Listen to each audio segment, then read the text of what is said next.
A warm welcome to everyone.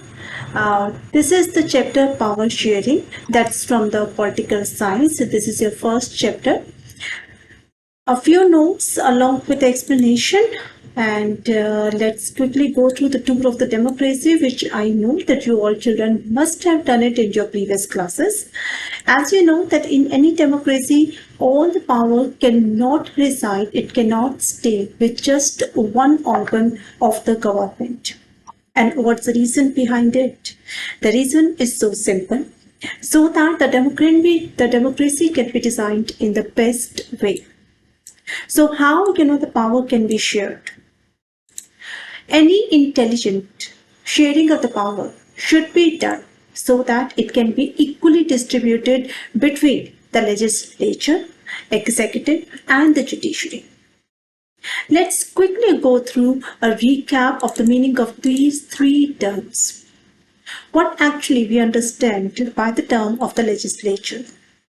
Legislature stands for a body of persons which do have the power to enact laws, the power to make the laws, the power to legislate. So its chief function is to make the laws.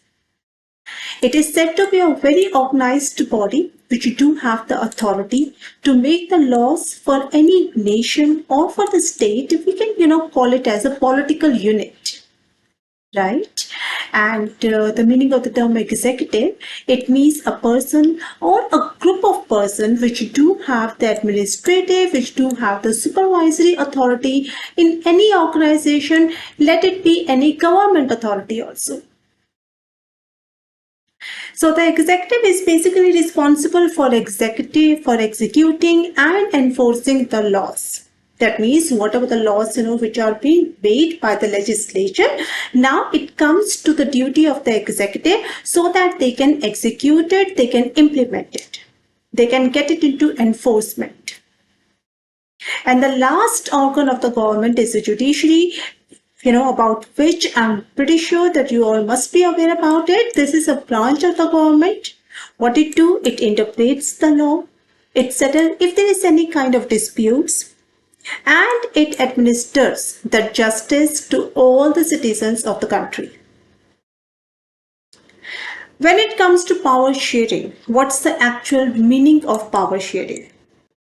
Power sharing stands for that it's a kind of strategy where all the major segments of the society are provided with certain permanent share of the power. They do have the power in their hand so that they can govern the country. They can contribute in the governance of the country. It's a means for sharing the practices and established rules as well as the roles to help to facilitate in the decision making, in controlling, as well as in leading the country. So we can call it out that it's a kind of potential tool for solving any kind of disputes in the society. In this particular chapter, children, we'll be going to talk about the two stories. Okay, one is of Belgium and another is of Sri Lanka. We know that Belgium, it's a part of European continent, and Sri Lanka, that's in the Asian continent. And we will be going to talk about that since both the countries are democratic countries, but still how they handle the situation of power sharing. Okay, that's what is a major difference exists. And then accordingly we'll be going to talk about that how many different forms of power sharing do exist.